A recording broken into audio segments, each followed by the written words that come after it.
Hey everybody, welcome back to the One's Ready podcast. You're in the team room. You just have Aaron and I today. Trent's out, doing Silly Goose Tactical stuff. So please let us know what that is, because I'm not exactly sure what Silly Goose Tactical is. I think it's Trent's new company. As he's getting close to retirement, you're going to start seeing some stuff online. It's going to be Silly Goose Tactical, and it is going to be great. I think the reels are going to be good. It's going to be a Silly Goose time. And it's just going to be Trent teaching people how to be a tactical genius, a goon in the street. You're going to see Trent at Buc-ee's in full kit, and he's going to have nods on. And every shirt that he has is going to be a skull with some sort of nods. And they're going to be 4 tubes, so quads. Yep. And Silly Goose Tactical. Be on the lookout for it. Trent Segmiller. Yeah. And he'll make sure he uses his Liberty safe, and we'll go from there. Oh, no. Wow, we're keeping it real good. Like, you're not supposed to try to, these evergreen episodes, you're not supposed to let on when it is, but man, Liberty safe, what's up? How are you gonna, are you trying to let your stuff just never get sold ever again? How are you gonna give the number to the ops, dude? Like, come on, guy. Oh boy. Anyway, yeah. Well, speaking of kind of doing Silly Goose Tactical stuff, and I know that we're not going to talk about Silly Goose Tactical stuff, but it kind of is. And it is, we're going to talk about a bunch of random things today, and maybe we'll kind of tie it all together somehow. But kind of talking about how there's a bunch of, like, we train a lot. We train all the time. Like, that's what we do. If we're not deployed, and in fact, even if we are deployed, we are still training while we are deployed. Because if you're mission planning, you're working out, you're sleeping, you're eating, but you still need to go sling lead down range. You still need to talk to planes. You still need to do medical scenarios, fly drones, and all that kind of stuff, right?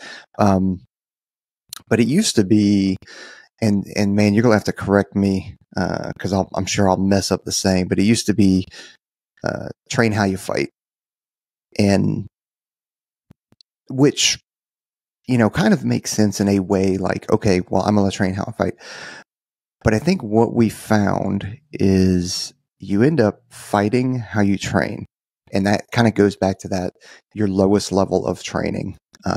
And that, no plan survives first contact, all those little sayings that you could throw in there. But how many tactical cliches are we going to get into today? Well, is it all of them? Okay. We could try. I'm here for it. I'm 100% here for it. Yeah. You never rise to the occasion. You fall to the level of your training. There's we only train 2 ways here, the right way. And again, my favorite, like, these sayings will get put out there and then people will like update them. Right. So it was like, well, you need to train how you fight. And really what that meant is you're throwing on, like, everything was a full dress rehearsal all the time. Like, team sergeants took that to the 10th degree, and they were like, all right, well, we don't go to the range unless we're wearing full battle rattle and you're shooting in that all the time.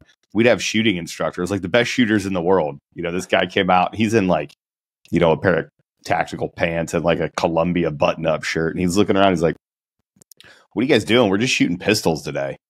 And one of the guys on the team was like, oh, train how you fight. And he's like, well, I mean, I'd prefer that you train for a fight and you get really good at individual skills, and then you can apply that, when you actually go fight. But you guys do whatever you want.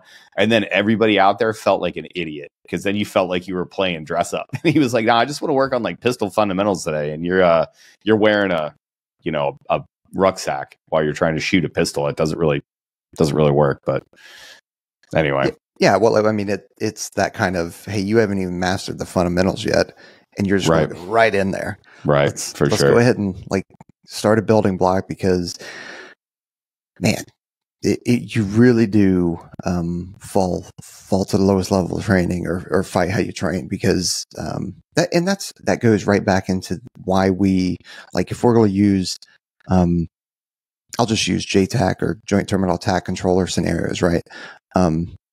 Regarding close air support, is, we will, as instructors, we will kind of baseline and then start building on those when you're in your kind of mission qualification training, which means you're not a fully qualified JTAC yet. And then when it comes to your evaluation to get that qualification, like, we ramp it up, and we ramp it up a lot. And fine, you become a qualified JTAC at that point. But that doesn't mean that you don't ever get on the mic again, or you only get on the mic whenever there's an evaluation. It means that, okay, the next time you're going out to the range, because it just to get your qualification means you're safe and effective. It doesn't mean that you're like great at it or good at it. You're not going to kill yourself. You're not going to kill yourself or other friendlies. You're just going to kill or destroy the targets that you intend to. So as we start to go through there, we ramp it up a lot. And then we get to a point where like you're at failure. Like there is so much coming at you that you just cannot, you don't have the bandwidth for, you crumble, things start to fall apart. You forgot to turn off the artillery and you had A-10s fly right through the gun to target line or something like that. And that's kind of where we want to be, so that you can see where your limit is, so that you kind of know when you know what that feels like, so that you can recognize it once you get to that point where you're becoming overwhelmed. And I know we don't like the term overwhelmed, because then it applies weakness. No, how dare you accurately describe something using a word in the English language, Peaches? But and that's why we do it. And so now that you know your limit, now that you know what that feels like, and okay, I've got 12 aircraft overhead with, multi-axis troops in contact. Okay, I've kind of reached my limit there. Now we can throttle it back. And then as you get more and more proficient, your bandwidth and your ability to reprioritize, take in more information, assess the information, and then make appropriate decisions will increase. And that's not just in that kind of scenario. You could take it right back to a medical scenario where you have, you go from one patient that is just like, oh my God, how can I possibly do this, to, okay, I got multiple bleeders. I got one that's ambulatory, one that's critical, all those medical terminologies that I don't truly know. I'm just throwing them out there because I know what. Me either. I'm over here on Google trying to figure out. You don't even have an ambulance. I don't even know what that means. Ambulatory? Yeah. Can dude walk? Hey, bro, you good? You're fine. No, we do the same thing. You go from, it's hard enough, especially for a brand new medic or a brand new PJ. It's hard enough for them to treat one critical patient, right? Because it's stopping a human from dying. It's literally the hardest thing you could do with the highest stakes that you could have, right? So that's already stressful enough. But as you go on, the only thing you have to do to that patient care scenario to really start ramping up the intensity is we just add a tactical scenario. It's hard enough to treat somebody appropriately in bright lights, on a table, in a hospital with a whole trauma team. It's hard. People still die there, right? Like, and I've seen it, unfortunately, through the career. But when you start talking about, all right, well, all you have to do is turn the lights out. Well, now you don't get the lights. And all of a sudden, that student is like, holy crap, this is a lot harder. You don't even have to give, of course, the mass casualties are terrible. You give somebody, hey, here's 10 critical patients. You're the only person in here. You just got to figure out, like, you're literally just juggling flaming chainsaws, right? It's the easiest way to add intensity is just add volume. But really, there's a million things you can do. But that simulates, no kidding, combat environments. That's a way to turn the stress up, and that's why we do it. So people don't understand training a whole lot. Like, is there going to be a time where, you're treating because we'll put ridiculous, rules on a patient treatment scenario. As an instructor, I did it all the time. You're in a big room like this, but I'll shove a patient in the corner. I'll be like, you can't take the patient out of the corner. You have to treat him over there. You have to treat him underneath this table, standing on your head. You have to stick an IV only in their left arm. Like, we would put all these things in, and the students would be like, well, that's not really what it's going to be like. Well, I'm aware, but I can't shoot at you. I can't have other things going on inside of this room that's going to simulate combat. So what I have to do is I have to find some way to simulate stress and add stress to the scenario. But the reason that we do that is so that you have that idea of, okay, this is what it feels like to be overwhelmed. And I don't mind using the word overwhelmed. This is when you need to look at your friends and like, I need hands. I need help on this patient for you to do this. I need you to tell me what's going on with these other patients. I need you to open a litter for me. I need you to do all these things. Unless you push yourself in those training scenarios, you're not going to know what to do when the flag goes up, really, in real world stuff. Mm-hmm. And that's actually, I think in training, that's almost where I'll just call it, you break the third wall or fourth wall, whatever you want to call it, right? Is when you're on a training event or you're getting an evaluation, you're kind of thinking, okay, it's just me. But that evaluator has actually probably intentionally placed somebody there, like an observer, an observer or whatever, hasn't made them off limits or anything like that. You're getting overwhelmed. You got all this stuff going on. All you need is some dudes to put in some work. And then you kind of pop up and you go, what are you doing right now? Right. Get on that litter, open that litter up, get that done. Hey, get on that soft lamb or get this up. I need new batteries. Get this up, get that radio going. And now you start to go, oh, okay. Well, now I'm able to, like, it goes to that bandwidth thing is now I'm not only worried about myself and maybe my patients or the tasks that I've got to do, but it's like, hey, you're standing around doing nothing. And now it's almost taking a step back and being able to now delegate, go boom, boom, boom. I'm opening up my bandwidth. I'm able to now task, prioritize, and all that kind of stuff, and understand that it's not all about me and my evaluation or me and my training. I've got to be able to do that because there's a lot of times where if there is, we'll just call it a mass casualty because there's a plane crash and there's going to be locals in the area, right? And it's just you and 3 guys, but there's 15 freaking patients and there's people that are, you can get locals or people that are just sitting around observing to like, get over here, do that. Now, I will say with a medical scenario or with, maybe you're running some risks there. Right. Well, I don't know how many training scenarios we've run where, you have role players, right? So when we do training like this, you'll have role players from other units and stuff, and they'll show up. I just always laugh because there's always somebody in the Air Force that was meant to be an actor on Broadway. And now they just never got their chance. They just really wanted to serve and be part of the nation's greatest Air Force. And then that person gets into this scenario. It's always a head injury. And that person is always like doing things that a head injured patient has never done in the history of medicine. They're like screaming and they're fighting you. Like you have to zip tie somebody. Like I've never had to zip tie a casualty of mine in my life, except in training. Like I have had to, no kidding, because they're just going off the, and you could always tell the instructors will just stand there and they just start doing this number. Or they just start looking at the person and they're just like, oh my God, this person's going off. You're just like, They always have a southern accent too. Hey man. Hey, I don't know what happened. I bumped my head. Is my friend okay? What's going on? And you have to do that for 2 hours. And you're like, if you do not shut up, like we are trying to do real things right now. And you are really screwing my day up, my guy. It's the worst. And then as soon as it's over, they're like, they'll probably still have a southern accent. Oh, hey man. No, I just had they told me, they gave me a card. They said I had a head injury and I couldn't remember stuff. And I just took some liberties and I started acting a fool. I hope I didn't mess you up. And you're like, I hate you. Get away from me. Don't ever talk to me ever again. Yeah, I remember when about a year and a half ago or whatever, you and I were up in Spokane working with the SEER dudes.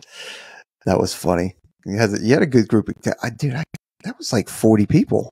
It was a lot. Yeah, no, that was a really good. That was a really good training exercise. Actually, that was good, and they did a good job. But it was funny because there was one or two that was like, "Boy, you really went ham into this, huh?" Oh my God! Like, where did you get those clothes? Oh, I did my moulage at home on my own. Okay, weirdo. Let's take a breath. Okay, you didn't need to do that. Nope. Who asked you to do that? That's always my favorite thing. It's like I'll walk over. I'm like, hey, who asked you to do that? And they're like, well, nobody, Sergeant. I just thought that it would make sense in this scenario. Like, all right, weirdo, take a breath, big guy. You should note though, if you ever volunteer for a medical scenario or a tactical scenario, and you are planned to be injured in any kind of way, whether it's a broken arm or whatever, you need to wear clothing. You need to wear wear underwear first of all. Okay, first and foremost, you should wear underwear. Yes. And you should also, like, if clothing is not provided for you by the instructors, then don't wear something that you're going to be upset. Like, I remember that gets cut off. Exactly. We cut that guy's nice. Yeah, he had a nice jacket on apparently, and we had no idea. And his nice jacket you got there, buddy. Snip, snip, snip, snip. See you later, bud. Oh, I will say that there's also a. Oh man, I don't know if I should tell this story's not really inappropriate, I guess, because it doesn't have anybody's name attached to it. It's old enough now. It's more than 10 years old, so I'm going to tell it that anyway. Should be good then. Yeah, you're good. That's the statute of limitations on inappropriate stories that we can tell on the podcast. That's in the bylaws. By the way, when you start a podcast, they send you the rule book, which is really nice. You just got to read through it and understand what you got to do. Mike Glover got it too. He just doesn't listen to it. Him and Trent are getting together for Silly Goose Tactical, sponsored by Liberty Saves. So the other thing, so we were out on a training, and I will talk about, people that volunteer for these training exercises. Sometimes I'm sure you've seen the reel, we've posted it a million times, where the guy is talking about how he showed up to the pararescue schoolhouse one day. Hilarious video, by the way. I've DM'd with that dude. He's a funny guy. You volunteer for these things. You show up. You know that you're gonna get to touch that side of the Air Force. For a day, you're going to get to, actually look at how a pararescue team does tactics, or how they access patients, or what you get to see them jump in. Like sometimes you get a helicopter or a fixed wing ride out of it. It's a pretty good deal, right? Well, sometimes the people that are volunteering for these have ulterior motives. And let me tell you a time that happened. I was with my good friend. His name's Ryan. Ryan and I, we had to jump in. There was this field that we used to jump in. It was a drop zone, but it was like a carrot field. It was like a farmer's field that they let us drop into. So Ryan and I, it was he was like his element leader, check ride or something. So he's like in charge of our small element. We jump in. There's only 4 or 5 of us, and immediately we hit the ground. And JMac has a look on his face. So we're doing something, and I'm packing my chute up right next to JMac, and JMac is kind of like giving me this wild face. And he's evaluating because he was our team sergeant. I look at him, I'm like, J-Mac, what's going on, dude? And he was like, you'll see. So I was like, all right. I was like, weird. So sure enough, like we make this small movement over to this simulated plane crash. J-Mac did a great job, by the way. There was a fire going on. There was a car. There were people that were trapped in the car. I mean, it was chaos when we showed up. Like, it was a good training event from J-Mac. Crushed it. So we go over there, and there's obviously the one patient that's a critical patient. And Ryan was the first one to put hands on. It happened to be a female. He cuts, so she's wearing a flight suit, right? So Ryan opens the flight suit up, and she is wearing matching Victoria's Secret underwear. And Ryan's a married guy. I look over, I have my ruck. I look over, and she's not an unattractive person. She is an airman. She's our age, right? She's not too young. Yeah, because you weren't a senior NCO at the time. Right, exactly. I was an E5 dude. Yeah. I was I was a 28-year-old E5, on my first team. Ryan is younger than me. I think Ryan was younger than me, but he was older in rank because he was a PJ for longer.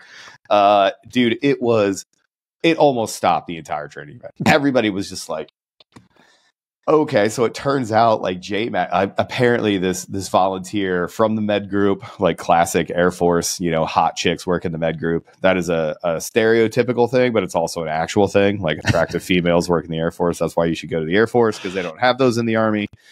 I guess 100%. She, the very first thing she said to J-Mac on that training event was, "I'm here to get me a PJ." She's like, I am here. She's like, you need to point the single ones out, because I am here trying to upgrade my life right now. And J-Mac was just he knew who was on the team, and he was like, oh boy. Ryan immediately was like, all right, I need a medic over here. I can't do this. I gotta go run this tactical scenario. And I was sitting there, I was like, not me, buddy. Today. Not today, Satan. I am not gonna get tuned up on this one. I am not getting in trouble. I got stuff I got to do. Get out of here.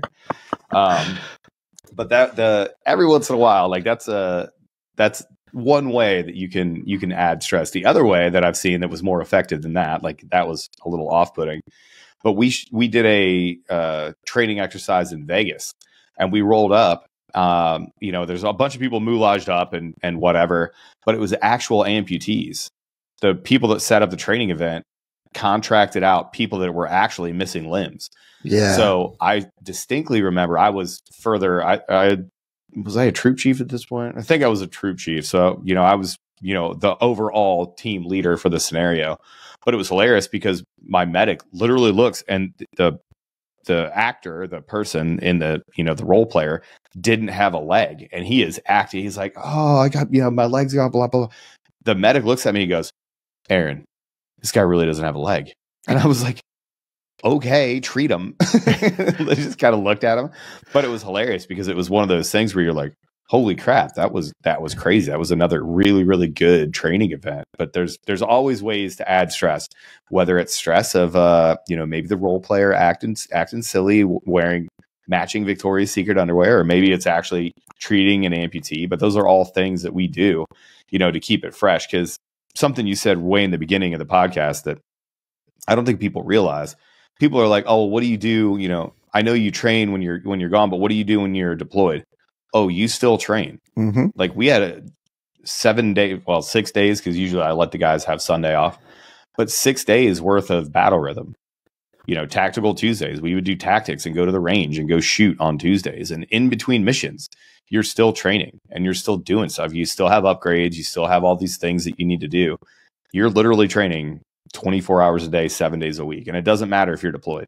Your gym time is built into the day, your training time, you're teaching classes, you're going to the range, you're doing medical stuff. You know, every day for us would start off with, you know, just hip pocket sort of drills. Let's see how fast you can open this litter up. What's our standard for how fast can you tie a simple rope system if we needed to get from A to B, and you're just going to tie a rope bridge, you know, if we're walking in an area and you need to tie into it. So yeah, it never stops. You're always training. No, and that's kind of one of the reasons, and bear with me as I kind of make this analogy, but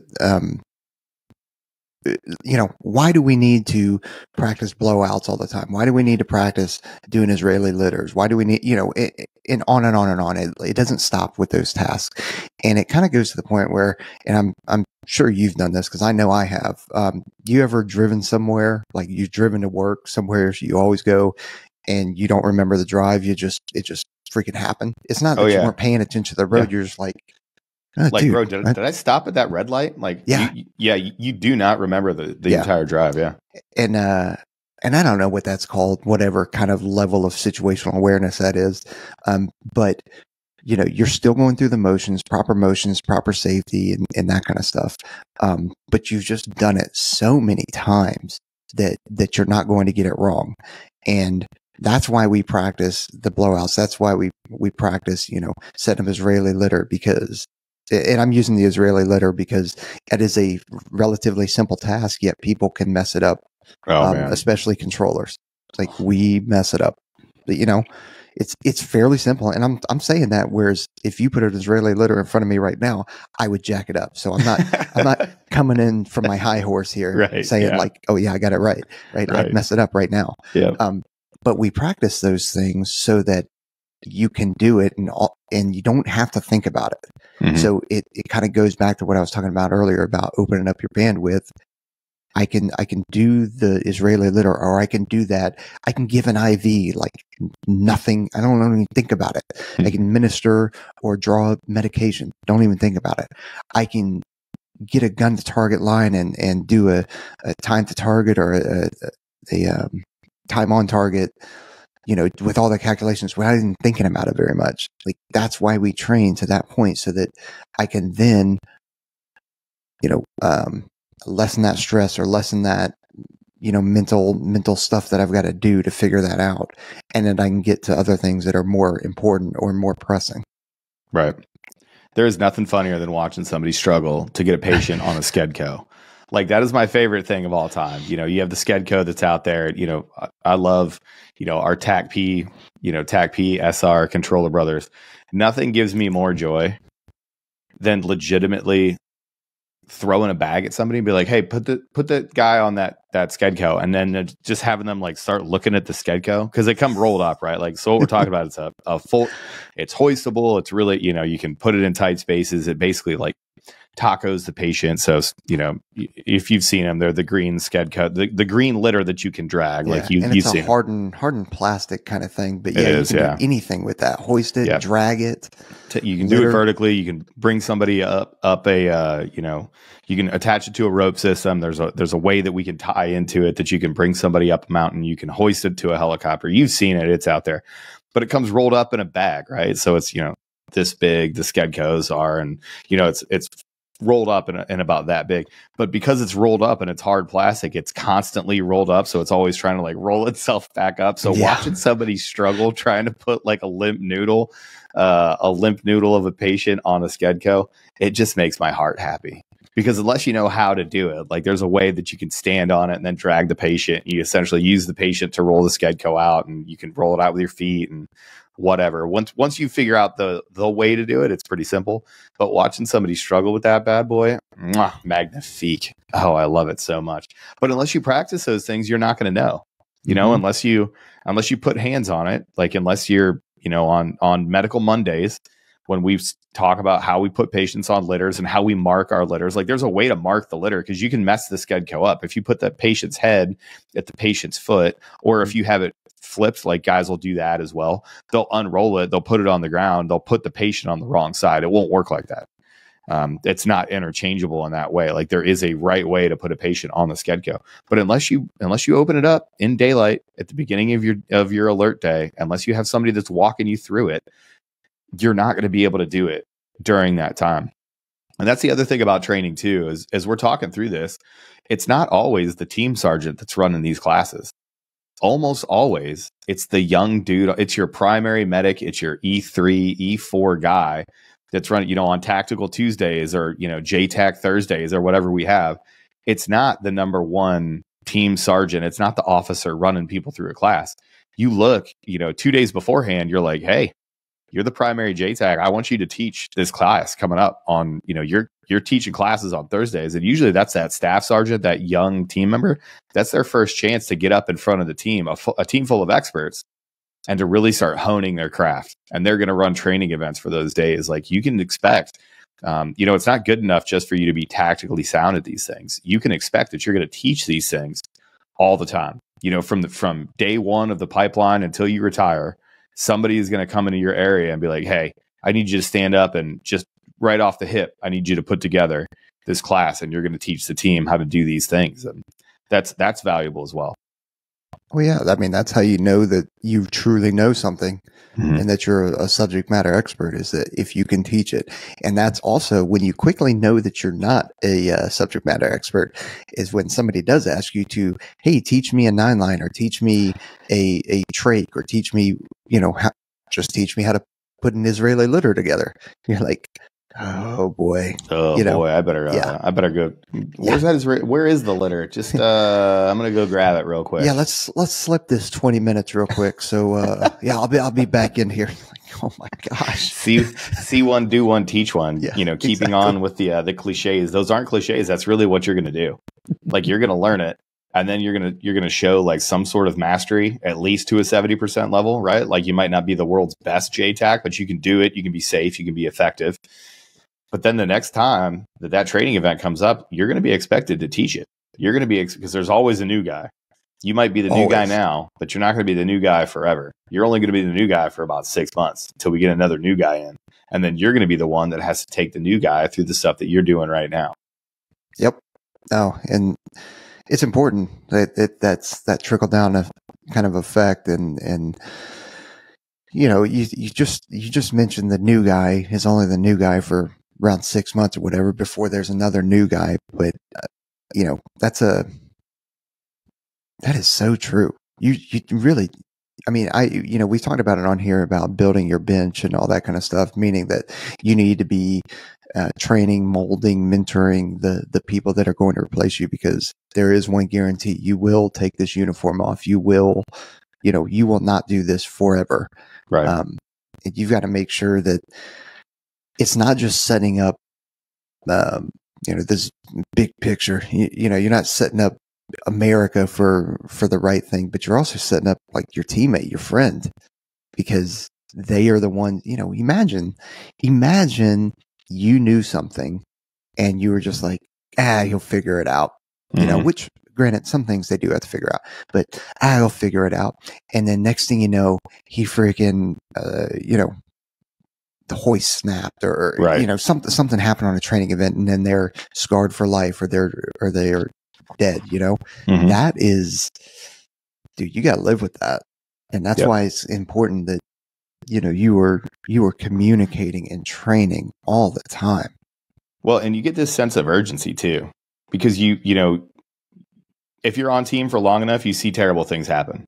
You know what I mean? Like, if you're a jump master, if you're a team leader, if you're a JTAC, like I bet you can pull up in your memory, like how many friendly fire events were there and what lessons learned from those friendly fire events. I can pull up helicopter crashes and mountaineering accidents and, times where people treated patients and the patients didn't live. Like those stories get burned into your brain because that's how we make ourselves better. So you really do have a sense of urgency. Sometimes the young guys don't understand it too. When they get on team, they're like, and you see it with instructors, like people will see stuff. It's like tape in the water bottles. Why do instructors freak out about taping your gear correctly? We made the joke, I don't know how many times now, about taping that gear, but it's because the instructor in their head, they're like, no, that's a lapse in situational awareness. It's a lapse in, attention management, attention to detail. That gets people killed. And as a person that's going through assessment selection, you don't understand that. You're like, dude, I didn't tape my water bottle exactly like my buddy did. How is that going to lead to somebody dying? And, I had a couple of instructors that, they would just get so fired up. Like every instructor has those isms. Well, that's why. It's because what they're doing is they've been on team long enough. If you're on team for long enough, you're going to have a friend, unfortunately, that passes away. You're going to have a friend that gets seriously hurt in a training event because we do dangerous stuff. If you look at the, NSW communities and at the special forces communities, people die in parachute accidents. They die in training accidents where live fire, live fire, shoot, move, communicate. They die in vehicle rollovers. Like, unfortunately, people get hurt and they get killed doing this stuff. Right. So it's all fun and games until it isn't. And really what you do as a team leader is you start injecting that for realism's sake into the training. And you'll say, hey, you cannot do this or this will kill somebody. And, and I'm telling you from my personal experience. And I know sometimes it seems hyperbolic or it sometimes seems like the instructors are just being crazy and just being, oh, if you don't tape your water bottle, somebody dies. Well, okay, yeah, not taping your water bottle probably isn't going to lead to somebody's death. But what that instructor is doing is they're saying, like, I've seen people get complacent. I've seen people go, well, I know I'm supposed to do it this way, but I'm going to do it this way. Does it really matter? And they've seen terrible consequences from those sort of decisions. And it's almost like an oral history, or it's how we mentor, right? It's how we coach, guide, mentor. It's how we help groom our replacement. Because that's really what you're doing at every single level. Whether you know it or not, your job is to teach the person below you how to do your job. Because the military machine, whatever it is that we want to talk about, the military machine does not care about you. You have to take care of your people and you have to get that person ready. Because the military machine is just going to wake up one day and be like, all right, Aaron, you're out. Who's your team sergeant now? And I have to go, oh, this guy Jared is my team sergeant now. And the military is going to be like, well, hope they're ready because we're going to put them in the highest stakes game that they can have right now. And if you don't every single day, if you don't give a shit about your people, if you don't actually care, train, coach, guide, mentor, give them the things that they need, give them good training events, give them consistent training events. If you can't do that, you're going to set your friend up for failure. And that person could pay the ultimate price for it. And it sounds hyperbolic, but unfortunately it isn't. Like, those really are the stakes of the game you're playing. Yeah, and there are, of course, different levels to it. I mean, when you start talking about marketing your gear, it takes me right back. So I'm thinking NDOC when I was there, we had an instructor, Dave Swan. I think he's a retired chief now, but legend, yeah. Okay, legend, yes. Complete asshole in NDOC for no reason. That's what I meant. Yeah, he was a legend in that sense. He was a terror. There were only really two instructors, so Dave Swan and then Yo-Yo Keaton, also retired chief, David Keaton. Those two instructors for me, I swear, when they showed up, I was like, my life sucks. This is bullshit. And I hope Dave hears that. Nah, man. It was always funny. Amazing. Whatever. I love me some Yo-Yo. God, it's such a good dude. Yo-Yo's awesome. But yeah, I love Yo-Yo. Absolutely terrifying. Dave Swan. Dave Swan, I'm sure you're not the same dude now, but I tell you what, there were times where you were an asshole for no reason. Entire generations of cones be hating Dave Swan. Yeah. But with that said, I remember specifically, and this is where that mentorship comes from, whether guy's, an asshole at the time or not. Like, I remember he explained this at Indoc while we were talking about marking your gear, lining your gear up, lining your water bottles up appropriately and all that kind of stuff. And David had an accident with, and I'm sure I'll mess it up, like some of the details, but he had an accident with the hoist cable. And we had actually done that training kind of overview, with the Rams jump, and the hoist out on the CV22 a couple months ago. And we had actually started talking about the hoist cable. Right. And so that attention to detail, you have to have somebody that has SA and control over that hoist cable, because that cable will kill somebody or hurt somebody on the best of days, kill somebody, whether it's daytime or nighttime. And you can see this in the video that we did, is that this is daytime. So Dave Swan's talking about all this, and he shows his thumb because at some point, just a little loop in that cable had gone over his thumb, and it happened so quick. So it's kind of as it's going up, but I think he had control over it, and just a little loop happened and just degloved his thumb. Took his thumb right off. Right. Yeah. Yeah. And I'll tell you what, in that video that we did too, those are calm seas. So we're not even talking about, like, if, there could be if you're in 10-foot seas, if you're in 10-foot rollers, then that means when you go closer to the helicopter, that's 10 feet of slack for that hoist cable in the water. If that wraps around your leg, if it wraps around your torso, your arm, your neck, anywhere, you're done. The second that you then go down another 10 feet, like when you come off the crest of the wave and you go into the trough of the wave, or if the helicopter moves or whatever, it's a bad day. And he definitely paid the price. And he would tell that story often.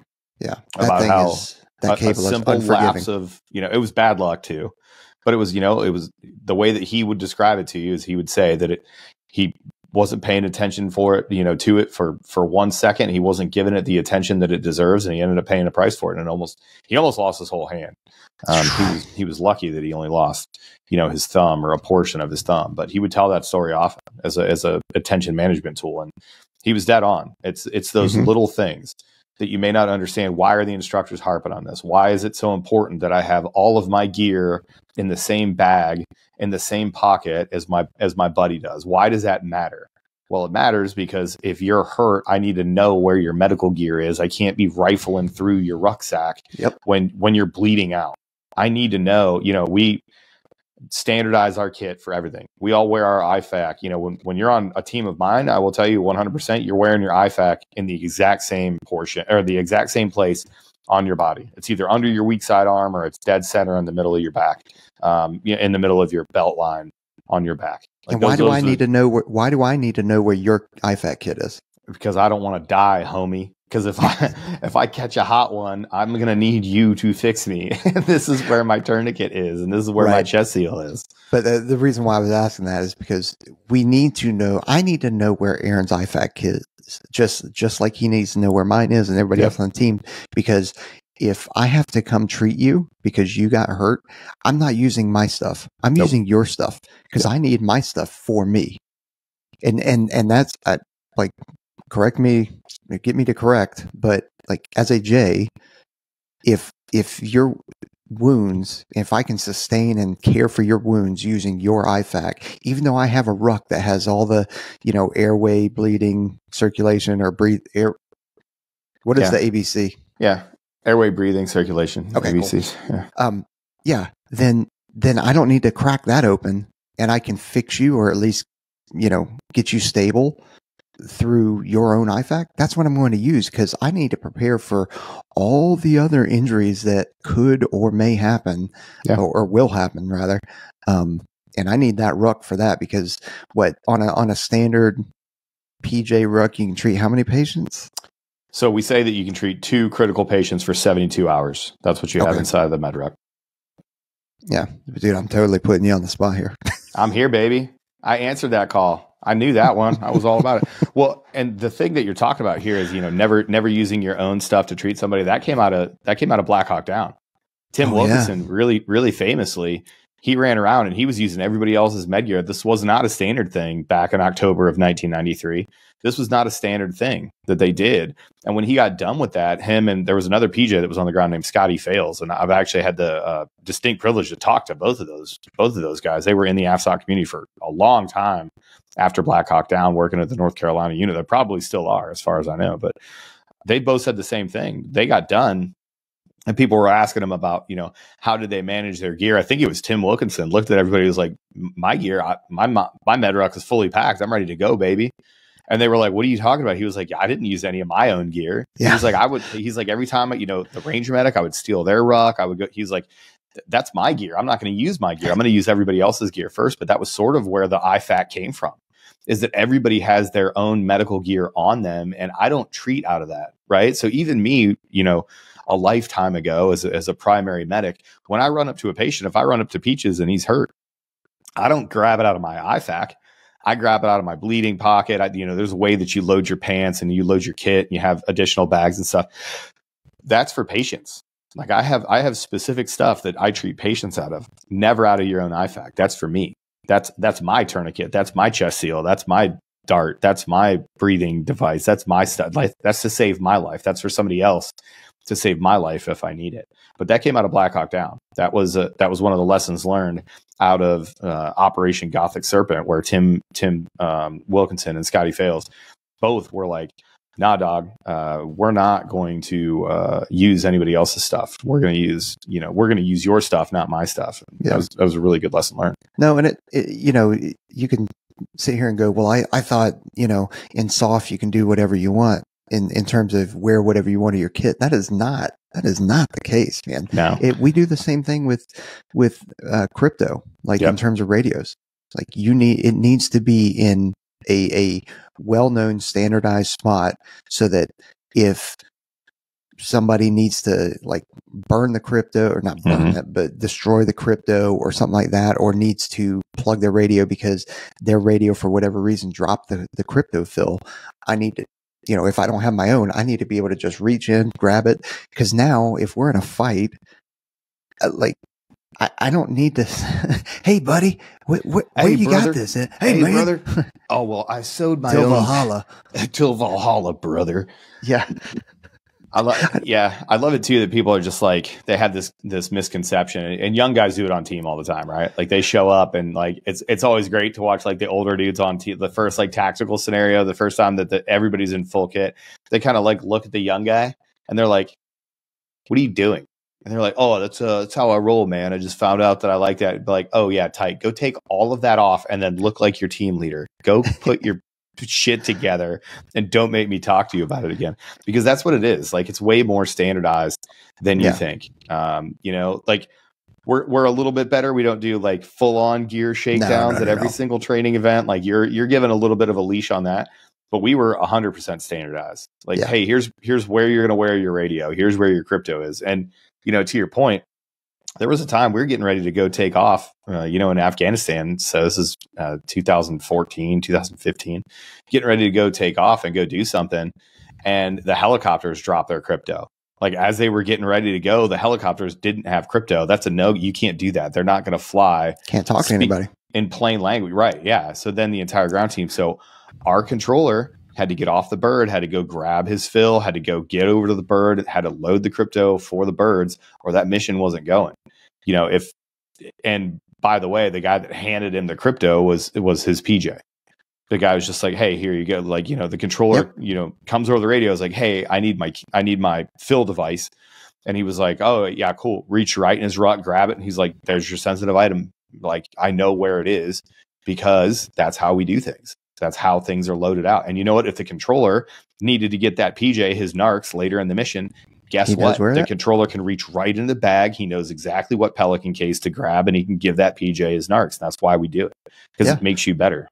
It's also why you guys need to know how to program radios too, not just for your own, but a lot of times we'll take care of that. But if I happen to have a large radio in the back of my ruck that I can't get access to, I don't have it remoted into ATAC or a KDU. Like I need you to go back there, and I need you to cycle up my channel 3 to channel 4 or 5 or whatever it is. Because if not, I got to take my ruck off, and we're in this tight freaking helicopter or whatever we're at. It's just you got to know each other's job. Not to the point like I don't need to be a PJ, but I at least need to know some TCCC, some basic stuff. Not just scenario wise or education training wise, but I need to know where you have things within your ruck as well. And kind of going back to what we talked about with, Dave Swan, Tim Wilkinson and Gothic Serpent and stuff like that, is where do you think, not you, I know, but like for the folks out there, where do you think these scenarios come from? They come from real world events, things that everybody has experienced, whether Aaron and I have experienced them, whether we've read them in after actions reports, or whether they're kind of famous, events. That's how we learn. And some of them could really seem outlandish and bombastic and just like, dude, you're like, there's no way that, exactly. Some training, there's no way that this could happen. You think I just came up with this? Like you think that us hanging a pilot off the edge of a cliff and us having to jump into a frozen lake bed and snowshoe all the way up a mountain to then recover that dude off of a cliff, a real person hanging off a cliff. You think that just hasn't happened before, and we just came up with that? We just dreamed it up, right? Yeah, I got it. We put people in this car and we crushed it and we covered it with snow, but that's only because I didn't have a helicopter Hulk to then crash and put snow on and catch it on fire. Like, so yeah, there's some creative licensing that are involved with that, but like, dude, these scenarios happened, right? Well, the great part about it too is, students, you always are like, okay, well, there's no way that this happened in real life. I want to say when I was at the schoolhouse, what we would do is, instructors would talk about missions that they've been on, and they'd be like, hey, I was on this mission and this crazy thing happened. And, this is how, we joke about we joke about people acting out or whatever. There was this one scenario that we used to run all the time for the students at Kirtland. We would evaluate them.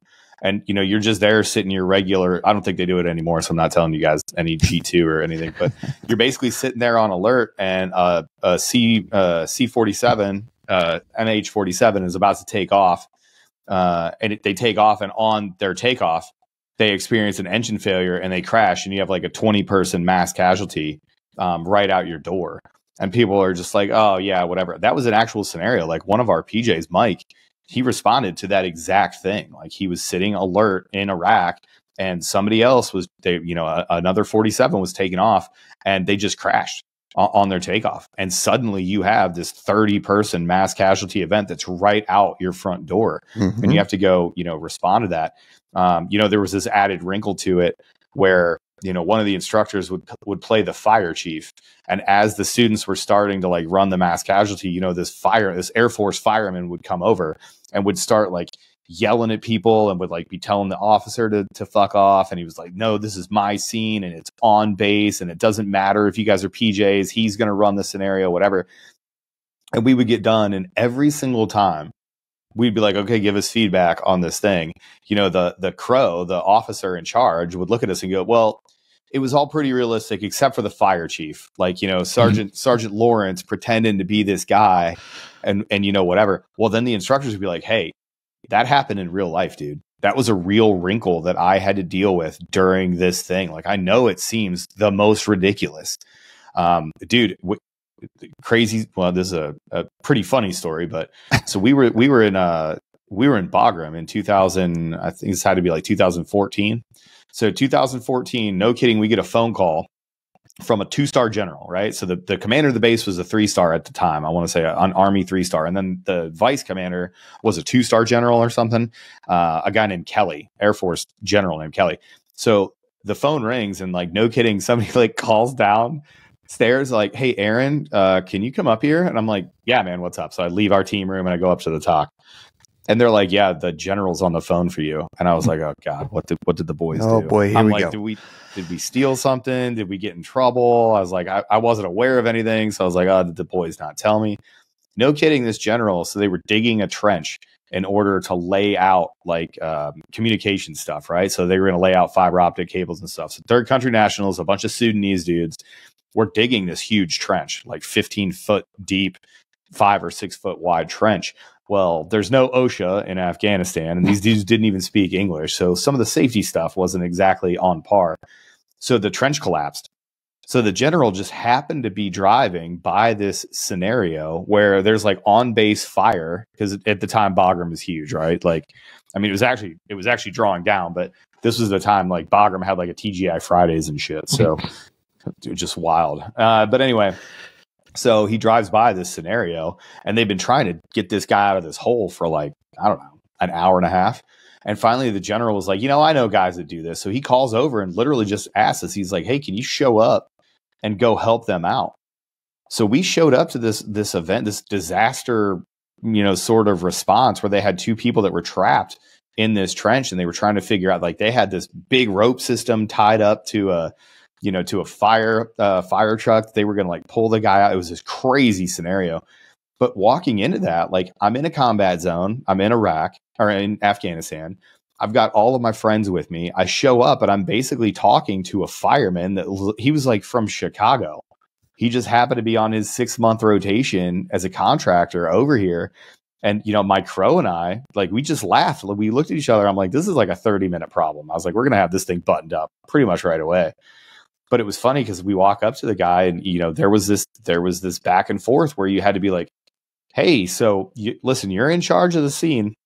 We're just here to help. But we have all this like really specialized extrication equipment, and like their Skedco, they had like generation 1 of that litter that we were talking about earlier, the Skedco. It was bright orange and it was like 3 times as big as ours. Ooh. I literally take our bag and it's 75% smaller. I was like, hey, for confined spaces, this actually works better. Do you want me to send maybe my medic down there? And then the guy was in immense pain. His leg was it ended up breaking his femur when it collapsed. It broke his femur, but it put it in such a way he was buried up to his chest. So then he was having breathing problems, and then his leg was angulated in a very unnatural way. Like the way that the earth crushed his leg was pointing in a direction it should not point, right? Oh. So they couldn't figure out how they were going to try to move or dig him out or do whatever. And he was in a lot of pain. And the guy couldn't get anybody on the phone to approve like morphine for the guy. And I was like, you're going to give this dude morphine? I was like, he's already having problems breathing. I was like, how about this? I was like, I don't need to ask anybody. My medic can just go start giving him drugs, and like we can start making this scenario happen. But all that to say, and by the way, we did beat, I will give credit to my crow, who is no longer in. He's doing good things for a 3-letter agency. But John, my crow, one of my favorite officers I ever worked for, as soon as I was like, this is a 30-minute problem, he was like, click, okay, you said it. You're on the clock, baby. And I was like, fine, fuck you. We're going to do this. I was like, I'm going to have this scene managed in 30 minutes or less, because that's whatever. But we did beat that 30-minute clock, to his credit. He did a great job too. But it was just one of those things where, to try to explain that to somebody, we would run training events and I'd be like, oh yeah, you're on alert right now, but you're not going to get into a gunfight. You get a call to your talk and it's a general asking you to go help the fire department with this confined space scenario in the middle of a war zone. And people were like, that doesn't make any sense. JMAC, when JMAC was in, I want to say it was Iraq, he had one of the dive missions in Iraq because somebody blew a Humvee, hit an IED, and it blew it into a river. And then they had to go work a dive recovery swiftwater mission on the side of the freaking Tigris River in Iraq. Like, no kidding, JMAC is running a dive site right next to a river for a Humvee. Yeah, dive soup in it. Just crush it. You know what I mean? So that stuff happens. Those stories are out there, and it seems, when we put it in the context of training, there are times where you're like, that would never happen. Man, it happens. The weirdest stuff happens. Sometimes you got to shoot a cow, ask Jared Taylor. Sometimes, who knows, dog? I don't know. I love that story. Yeah. But you know what I also love, though, is Hoist. I do love me some Hoist. Shout out. Yeah, shout out to Hoist. Got those little packets. Man, they are so good. You can find them at drinkhoist.com and use the promo code One's Ready. Get yourself a discount. But they've got all kinds of great flavors. You got the it's the peach mango. Peach mango is good. Fruit punch is my all-time favorite. I'm a packet guy. The premix is great. The blue raspberry in the premix is my favorite in the premix. If you're just going to grab it, because it's everywhere now. You can find it at HEB and your shop at everywhere. It's awesome. We love seeing the folks at drinkhoist.com just succeeding and being out there. But man, you get me. You hit me in the morning like this, a little bit tired. Maybe I imbibed a little bit too much last night watching some college football. Maybe I need a little pick-me-up in the morning to get my hydration on point. Man, I put that fruit punch in there from drinkhoist.com. Forget about it. I'm a morning. I try and get one before. If I'm not doing it before workout, it is like before bed. Yep. And when I wake up, because it's a noticeable difference. 100%. Yeah. So, yeah, drinkhoist.com, promo code One's Ready. Yeah. So, yeah, the scenario thing is interesting, and I think I just wanted to put that out there. This is why I brought it up. Is just because I remember being, in Indoc and hearing all these stories, and you think people are just being hyperbolic and just like, oh, okay, yeah, whatever. And it is all based off of things doing, and we do the same thing with cast missions and stuff like that. You got Rob Gutierrez is, they're in the low ground, which you never want to be in the low ground. Right. You got a multi-axis tick. You're in a village that no one has gone into in a really, really long time. Right.